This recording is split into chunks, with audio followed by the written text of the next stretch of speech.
Hello दोस्तों, नमस्ते। स्वागत है एक बार फिर से आप सभी का आपके अपने YouTube channel Mahesh Sharma maths classes में। दोस्तों, जैसा कि आप सबको विदित है कि हमने एक नई सीरीज़ की शुरुआत की है और इसके अंतर्गत अपन आरपीएससी द्वारा आयोजित की जाने वाली फर्स्ट ग्रेड भर्ती परीक्षा के अंदर जो अपना सब्जेक्ट है आईसीटी, उसके बारे में शॉर्ट नोट्स के माध्यम से अध्ययन कर रहे थे। अभी तक हमारी 3 क्लासें कंप्लीट भी हो गई है और आज हम चौथी क्लास पढ़ने जा रहे हैं। पिछली 3 जो क्लासें थी उनमें आपका जो फीडबैक आया है उससे मुझे लग रहा है कि आपको ये क्लास है वो बहुत ज़्यादा पसंद आ रही है। तो अगर ये क्लास भी अगर आपको अच्छी लगती है तो लाइक करना, अपने दोस्तों के साथ में शेयर करना और फीडबैक जारी रखना, ताकि मुझे और ज़्यादा मोटिवेशन मिले और ज़्यादा मैं अच्छे करने की कोशिश करूँ। हमने जो पिछली क्लास थी उसके अंदर कंप्यूटर के बारे में पढ़ रहे थे अपन आईसीटी के अंदर, और इसमें हमने जैसे ये डिजिटल कंप्यूटर है ये भी पढ़ रहे थे। और इसके डिजिटल कंप्यूटर है, इसके भाग है जो जैसे हार्डवेयर है या सॉफ्टवेयर है, इनका अध्ययन करना शुरू किया था। और जो हार्डवेयर है ये चल रहा था अपना, ये अधूरा रहा था। जैसे इसके अंदर हमने हार्डवेयर के प्रकार है वो पढ़ लिए थे, जैसे आवश्यकता के आधार पर। मैं थोड़ा थोड़ा आपको रिवाइज करवा देता हूँ। जैसे हार्डवेयर के प्रकार है वो आवश्यकता के आधार पर प्राइमरी और ऑक्सिलरी थे। इसमें सीपीयू, रैम, रोम, कीबोर्ड है।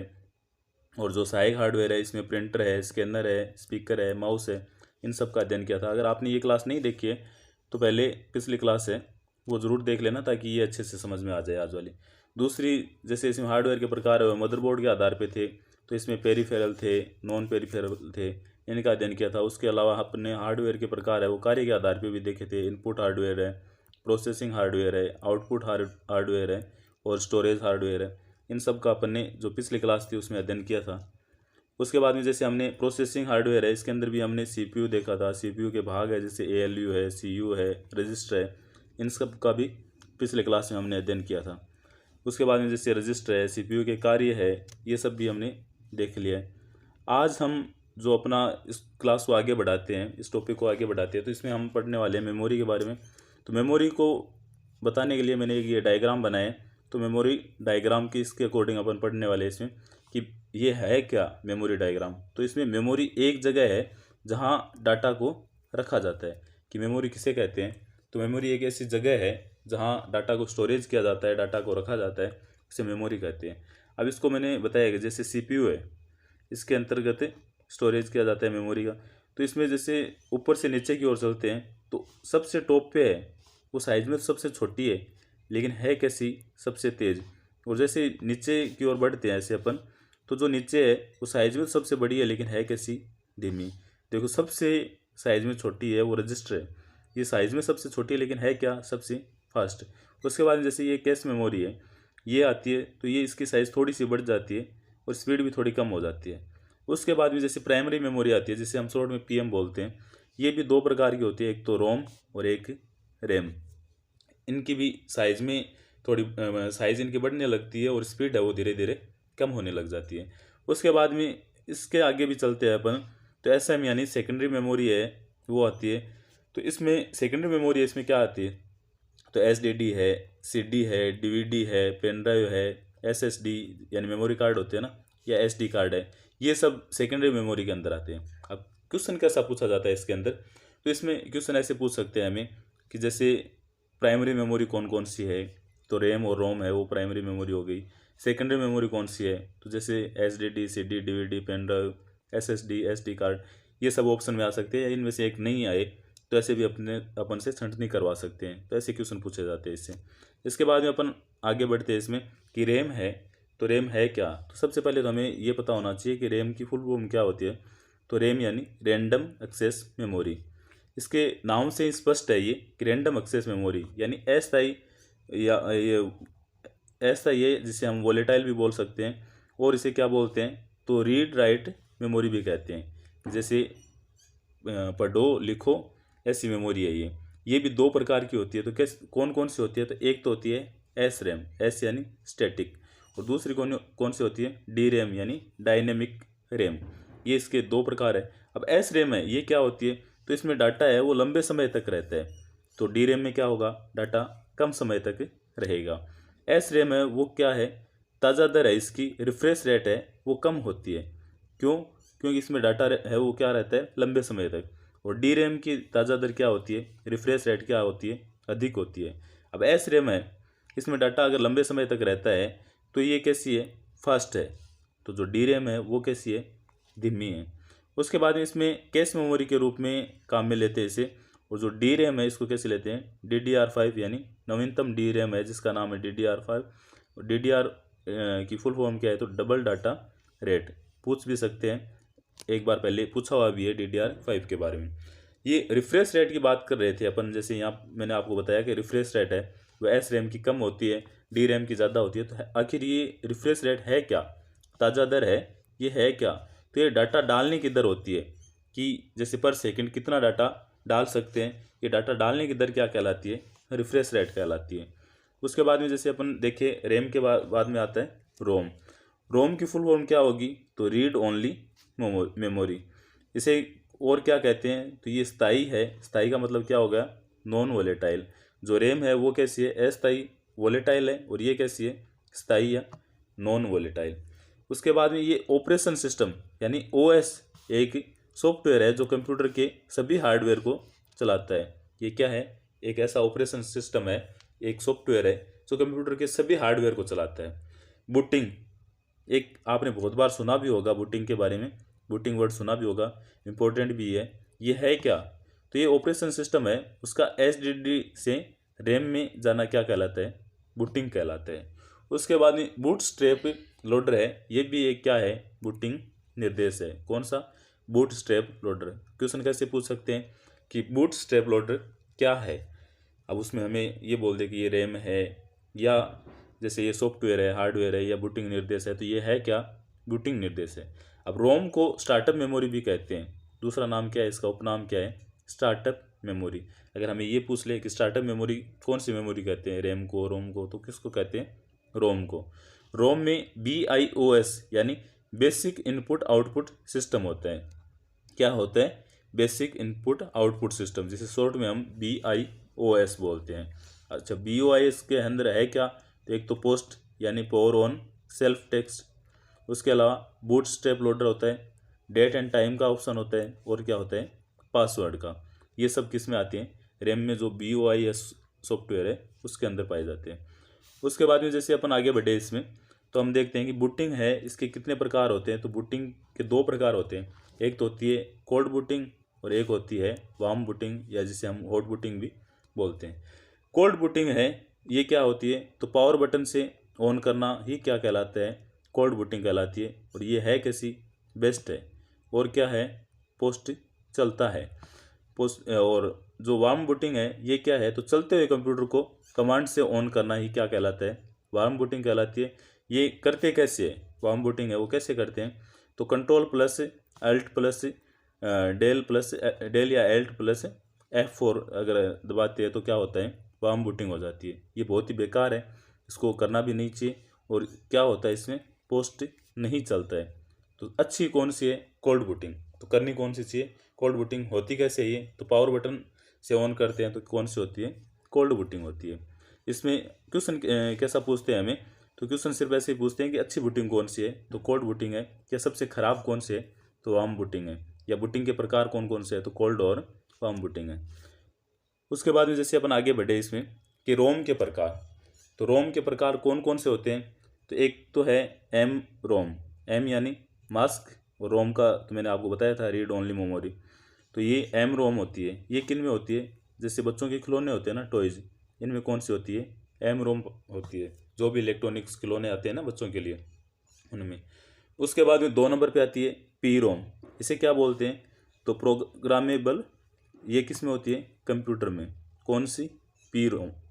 उसके बाद में ईपी रोम, ईपी का मतलब हो गया इरेजेबल प्रोग्रामेबल रोम, यानी इसे हम क्या कर सकते हैं, नष्ट कर सकते हैं, या वापस जैसे इसको जो भी इसके अंदर संचित किया जाता है उसे हटा के वापस इसके अंदर स्टोरेज कर सकते हैं। ये किसके द्वारा होती है, तो जैसे पराबैंगनी किरणें हैं उनके द्वारा होती है। उसके बाद में एक आती है EEP रोम, यानी इलेक्ट्रिकली इरेजेबल प्रोग्रामेबल रोम। ये इसका क्या उदाहरण है, तो पेन ड्राइव है, ये किस टाइप का है, तो EEP रोम, यानी इसको हम इलेक्ट्रिकली रेज कर सकते हैं और उसके बाद में वापस उसमें डाटा संचित कर सकते हैं। तो रोम के कौन कौन से प्रकार है? एम रोम, पी रोम, ईपी रोम और ईईपी रोम। उसके बाद में जैसे कैश मेमोरी है, ये कैश मेमोरी आखिर है क्या? आप सब ने जैसे अपने फ़ोन में भी देखा होगा या करते हैं। तो इसको सीपीयू और रैम के मध्य लगाई जाती है। किसको? कैश मेमोरी है, इसको कहाँ लगाई जाती है? सीपीयू और रैम के मध्य। इससे सर्वाधिक काम में आने वाला डाटा रखते हैं। किसमें? कैश मेमोरी में। जो ऐसा डाटा है जो सबसे ज़्यादा काम आता है, जैसे पूरे दिन अगर कोई काम कर रहे हैं उसमें ऐसा कोई डाटा है जो बार बार यूज़ किया जाता है, तो उसे किस में रखते हैं? कैश मेमोरी में। क्वेश्चन भी ऐसे ही पूछते हैं कि सबसे ज़्यादा यूज़ किया जाने वाला डाटा कौन सी मेमोरी में रखते हैं? रैम में, रोम में, कैश मेमोरी में, या इनमें से सभी में? तो किस में रखते हैं? कैश मेमोरी में। उसके अलावा ये कैसी है? तो अस्थायी और वोलेटाइल है। ये गति बढ़ाता है। कौन? कैश मेमोरी है, वो गति बढ़ाती है। ये सहायक है। कौन सी है? एक्जुलरी मेमोरी है। कैश मेमोरी है वो कैसी है? सहायक मेमोरी है। अस्थायी या वोलेटाइल मेमोरी है, गति बढ़ाती है, सर्वाधिक काम में आने वाली है। ये सब आपको कैश मेमोरी में ध्यान में रखना है, इंपॉर्टेंट भी है ये। उसके बाद में जैसे अपन आगे चले तो इसमें देखते हैं अपन मदरबोर्ड। अच्छा, ये मदरबोर्ड क्या होता है? तो इसका कार्य होता है हार्डवेयर को जोड़ना। किसका? मदरबोर्ड का। और मदरबोर्ड पर पेरीफेरल डिवाइस पोर्ट पर जुड़ती है। किस पे? पोर्ट। अच्छा, ये पोर्ट है क्या? तो इसमें जैसे पोर्ट के अंदर एक तो यूएसबी आती है, आप सबको पता होगा, यूनिवर्सल सीरियल बस। लगभग सभी हार्डवेयर जुड़ते हैं इससे। किससे? यूनिवर्सल सीरियल बस यानी यूएसबी से। उसके अलावा एक आती है वीजीए यानी विजुअल ग्राफिक्स एरे। ये कैसा है? तो ये ओल्ड मॉनिटर है वो। उसके अलावा एक आती है एचडीएमआई, और जो वर्तमान में सबसे ज़्यादा चलती है वो कौन सी है? HDMI, high definition multimedia interface. ये कैसा है? न्यू मॉनिटर है एचडीएमआई। तो सबसे ज़्यादा इंपॉर्टेंट भी कौन सा है? एचडीएमआई। तो मदरबोर्ड के अंदर अगर हमें ये पूछ ले कि पोर्ट कौन कौन से होते हैं, यूएसबी, वीजीए, एचडीएमआई और भी है, लेकिन वर्तमान में कौन सा चल रहा है सबसे ज़्यादा? तो एचडीएमआई। उसके बाद में अपन आगे बढ़े इसमें, तो अभी तक हमने प्राइमरी मेमोरी है उनको देखा था। उसके बाद में आती है सेकेंडरी मेमोरी या सेकेंडरी स्टोरेज है, इनको देखते हैं। इनके अंदर भी अपने डिवाइड करके देखेंगे इसको। एक चुंबकीय स्टोरेज होते हैं जिसे आयरन ऑक्साइड भी कहते हैं। एक ऑप्टिकल स्टोरेज है जैसे लेजर लाइट्स हैं। उसके अलावा सेमीकंडक्टर है यानी अर्धचालक स्टोरेज है। अब चुंबकीय स्टोरेज है, इसके अंदर कौन कौन से आ गए? तो एक तो होता है मैग्नेटिक ड्रम जिसे 1G कहते हैं, मैग्नेटिक टेप 2G के अंदर, फ्लॉपी डिस्क 1.44 MB, और हार्ड डिस्क GB या TB के अंदर होती है। तो ये इनकी स्पीड GB या TB के अंदर है, वो भी मैं आपको बताऊंगा कैसे होती है। उसके बाद में ऑप्टिकल स्टोरेज है, वो लेजर लाइट से। जैसे इसके खोजकर्ता कौन थे? तो जेम्स रसेल है, वो खोजकर्ता थे। तो अगर हमें ये पूछ ले कि ऑप्टिकल स्टोरेज के खोजकर्ता या लेजर लाइट के खोजकर्ता कौन थे, तो जेम्स रसेल खोजकर्ता थे।